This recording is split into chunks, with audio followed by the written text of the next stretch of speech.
ముందుగా మిత్రులందరికీ స్వాగతం. ఈ యొక్క కమ్యూనిటీ ట్యాబ్ అనేది మనం చూసుకున్నట్టయితే మన ప్రైస్ యాక్షన్ తెలుగు ఛానల్లో ఇక్కడ కమ్యూనిటీ ట్యాబ్లో ఈ యొక్క అప్డేట్ రావడం జరిగింది. సో ఈ యొక్క చార్ట్ పోస్ట్ చేసి మీరేమనుకుంటున్నారని చెప్పేసి ఒక క్వైరీ అడగడం జరిగింది. ఒక రకంగా క్విజ్ అనమాట. లెర్నింగ్ ప్రాసెస్లో ఇది పార్ట్ అనుకోవచ్చు. ఎగ్జాక్ట్గా నేను పోస్ట్ చేసిన చార్ట్ వచ్చేసరికి Nifty 15 minutes time frame. So based on the price action మనం ఎంట్రీ తీసుకోవాలంటే ఎలా దీన్ని చూడొచ్చు అని చెప్పేసి, సో ఈ పాయింట్ని మనం అబ్జర్వ్ చేసుకున్నట్టయితే ఏ అండ్ బి అనే 2 హైస్ అనేది క్రియేట్ అయినాయి. మనకి మార్కెట్ ఓపెన్ అయిన తర్వాత పెద్దగా పైకి ఏం వెళ్ళలేదు. ఫస్ట్ 15 మినిట్స్ రేంజ్ అనుకోవచ్చు ఇది కంప్లీట్గా. ఫస్ట్ 15 మినిట్స్లోనే మళ్ళీ ఫస్ట్ ఏంటంటే ఇండెసిషన్ వొలటైల్ క్యాండిల్ జరిగింది. అంటే ఓవర్ నైట్ బయర్స్ సెల్లర్స్ అమ్ముకోవడం కొనడం అనేది జరిగిపోయింది ఫస్ట్ 15 మినిట్స్. దాని తర్వాత ఏం జరిగింది అనేది మనం చూసుకున్నట్టయితే పర్ఫెక్ట్ హ్యామర్ ఫార్మేషన్ జరిగింది. సో కొంతమంది అడిగారు హ్యామరు హ్యాంగింగ్ మ్యాన్ రెండు డిఫరెంట్ అంటే, హ్యామర్కి ఏంటంటే లైట్గా ఇక్కడ ఏంటంటే విక్ అనేది ఉంటుంది, హ్యాంగింగ్ మ్యాన్కి ఇక్కడ విక్ ఏమి ఉండదు, డైరెక్ట్గా బాడీ అనేది ఉంటుంది, స్లైట్ డిఫరెన్స్ ఉంటుంది. ఓకే, ఎనీహౌ ఈ పాయింట్ దగ్గర మనం చూసుకున్నట్టయితే హ్యామర్ ఫార్మేషన్, దీని మీనింగ్ కూడా ఏంటంటే మార్కెట్ సైడ్ వేస్లో ఉందని చెప్తుంది. దాని తర్వాత ఏమైందంటే ఫాలో అప్ క్యాండిల్ అనేది వచ్చింది. అంటే ఇక అప్పుడు దాకా సైడ్ వేస్లో ఉన్నది చూడండి, దీన్ని లోవర్ టైం ఫ్రేమ్లోకి కన్వర్ట్ చేసుకుంటే లైక్ 5 మినిట్స్లో ఇలా కన్సోలిడేషన్ ఉంటుంది. అక్కడ నుంచి కూడా మనకు ఒక మంచి ప్యాటర్న్ బ్రేక్అవుట్ ఉంటుంది ఈ క్యాండిల్లో. దాని తర్వాత ఆ క్యాండిల్ బ్రేక్అవుట్ అయిన తర్వాత ఫాస్ట్గా సెకండ్ ఫాలో అప్ క్యాండిల్ వచ్చింది. అయితే ఈ యొక్క లో లెవెల్ దగ్గర నుంచి కూడా మళ్ళీ ఏంటంటే బుల్లిష్ ఎంగల్ఫింగ్ క్యాండిల్ ఫార్మేషన్ జరిగింది.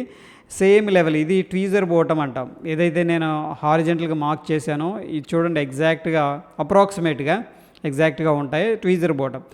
ఎప్పుడైతే ఈ లో అనేది క్రియేట్ చేసిందో ఇక్కడ బయర్స్ అనేవాళ్ళు థ్రస్ట్ అనేది యాక్టివేట్ అయింది. అక్కడ నుంచి కూడా ప్రీవియస్గా ఈ యొక్క క్యాండిల్ హైని బ్రేక్ చేసుకుంది, సక్సెస్ఫుల్గా క్లోజింగ్ ఇచ్చింది. దాని తర్వాత మళ్ళీ సేమ్గా ప్రీవియస్గా ఎక్కడైతే మార్కెట్ అనేది స్ట్రగుల్ అయిందో అక్కడికి వెళ్ళటం అనేది జరిగింది. సో ఈ యొక్క క్యాండిల్ని ఇది very very strong bullish candle. ఇదేంటంటే రెస్ట్ అనమాట, పైకి వెళ్ళింది, కొద్దిగా రెస్ట్ తీసుకుంది, మళ్ళీ పైకి వెళ్ళింది. బట్ ఈ క్యాండిల్ తర్వాత ఈ క్యాండిల్ ఏంటంటే కంప్లీట్గా ఇండెసిషన్ క్యాండిల్, ఏది second candle. And third candle వచ్చేసరికి మనకి అగైన్ ఏంటంటే follow up candle. Follow up అంటే ఇక అయిపోయింది, రెస్ట్ తీసుకున్నారు, ఇంకా మళ్ళీ ఏంటంటే సెల్లర్స్ అనేవాళ్ళు ఎంటర్ అయ్యారు. జనరల్గా ఈ సిచ్యువేషన్స్లో దీన్ని మనం డబుల్ టాప్ అనొచ్చు ఫ్రెండ్స్. సింపుల్గా చెప్పాలంటే డబుల్ టాప్, ఏని బీని కలిపి. అండ్ ప్రైస్ యాక్షన్ ప్రకారం ఏంటంటే ఈ యొక్క లో ఎప్పుడైతే బ్రేక్అవుట్ అవుతుందో మనం ఏంటంటే based on the price risk తీసుకోవాలనుకుంటే షార్ట్ సైడ్ అనేది ప్లాన్ చేసుకోవాలి, లాంగ్ సైడ్ అనేది మనం ప్లాన్ చేసుకోవాలి. ఎందుకంటే మనకి డబుల్ టాప్ క్రియేట్ అయింది అండ్ ప్రైస్ యాక్షన్ కూడా షార్ట్ అనేది సజెస్ట్ చేస్తుంది. ఎనీహౌ ఏంటంటే మనకి ఇది లెవెల్ నెక్స్ట్ టార్గెట్, ఈ యొక్క లెవెల్ దగ్గర మళ్ళీ సపోర్ట్ అనేది తీసుకోవడం జరిగింది. ఓకే, సో ఎవరైతే కరెక్ట్గా ఈ ప్రైస్ని అబ్జర్వ్ చేశారో, డబుల్ బాటమ్ అండ్ ఈ లెవెల్ అనేది బాగుందని చెప్పేసి రిస్క్ తీసుకున్నారు, వాళ్ళకి ఏంటంటే బ్యూటిఫుల్గా రివార్డ్ రావడం అనేది జరిగింది. ఇది మనం ఒకటోసారి కాదు, మన ఛానల్లో ఎప్పుడు డిస్కస్ చేసుకుంటూ ఉంటాం ఈ ప్రైస్ యాక్షన్ అనేది, దట్ ఈస్ వెరీ ఇంపార్టెంట్. దాని తర్వాత ఏం జరిగిందంటే ప్రీవియస్గా ఏదైతే లోకి వచ్చిందో అక్కడ మళ్ళీ బయర్స్ అనేవాళ్ళు ఉన్నారు. ఎందుకంటే మార్కెట్ బుల్లిష్ మోడ్లో ఉంది అండ్ యూఎస్కు సంబంధించిన డేటా కూడా పాజిటివ్గా ఉంది ఆ టైంలో. అండ్ ఇది వచ్చేసరికి రివర్సల్ క్యాండిల్ ఇది. ఓకే, ఎప్పుడైతే ఈ యొక్క హై బ్రేక్అవుట్ అవుతుందో మనం లాంగ్ కూడా ఎంట్రీ తీసుకోవచ్చు. But again it is lower time frame and subjective context ఇది. ఇక మ్యాజిక్ లెవెల్స్ విషయానికి వస్తే రేపటి కోసం నేను ఇక్కడ ఎంచుకున్న రెండు కూడాను మీకు షేర్ చేస్తున్నాను. ఇవి బేస్డ్ ఆన్ ఏంటంటే మార్కెట్ స్ట్రక్చర్ అనేది తీసుకోవడం జరిగింది. 18,640 అనేది వెరీ వెరీ క్రూషియల్ లెవెల్ రేపటి కోసం. అదేవిధంగా డౌన్ సైడ్ వచ్చేసరికి మనకి 18,582. ఈ రెండు లెవెల్స్ కూడా రేపటి కోసం వాచ్ చేస్తూ ఉందాం.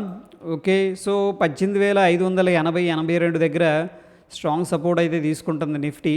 ఒకవేళ ఈ లెవెల్ కానీ సక్సెస్ఫుల్గా లోవర్ టైం ఫ్రేమ్లో క్లోజింగ్ ఇచ్చిందంటే అక్కడ నుంచి కూడా నేను ఎక్స్పెక్ట్ చేస్తుంది ఏంటంటే అట్లీస్ట్ ఇక్కడ దాకా రావచ్చు, మేబీ ట్రై చేయొచ్చు అట్లీస్ట్ గ్యాప్ ఫిల్ చేయడానికి. ఓకే, ఒకవేళ వస్తే నెక్స్ట్ ఇమీడియట్గా మనకి 18,484 అనేది స్ట్రాంగ్ సపోర్ట్గా ఉండే అవకాశం ఉంది. ఎనీహౌ ఏంటంటే ఈ రెండు లెవెల్స్ కూడా మీరు వీడియో పాస్ చేసి స్క్రీన్ షాట్ అనేది తీసుకోవచ్చు. ఇక నెక్స్ట్ ఒక స్టాక్ గురించి కూడా డిస్కస్ చేసుకుందాం. అండ్ మోరోవర్ బ్యాంక్ నిఫ్టీలో రెండు ఇంపార్టెంట్ లెవెల్స్ అనేవి నాకు కనిపిస్తున్నాయి. ఫస్ట్ వచ్చేసరికి 44,480, ఇది వెరీ ఇంపార్టెంట్ పివోట్ లెవెల్. దాని తర్వాత ఇంపార్టెంట్ మ్యాజిక్ లెవెల్ వచ్చేసరికి 44,155. ఈ రెండు లెవెల్స్ కూడా మనం ఓన్లీ ఇంట్రాడేకి మాత్రమే యూస్ చేసుకోవాలి.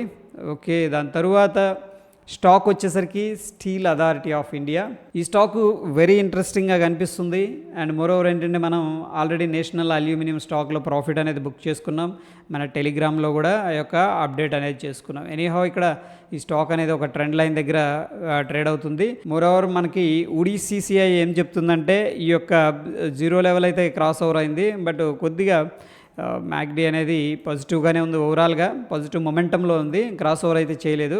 సో నేనేం చేస్తానంటే ఎప్పుడైతే ఈ యొక్క లెవెల్ బ్రేక్అవుట్ అవుతుందో అలర్ట్స్ అనేది పెట్టుకోండి. 85 లెవెల్ వెరీ ఇంపార్టెంట్ లెవెల్.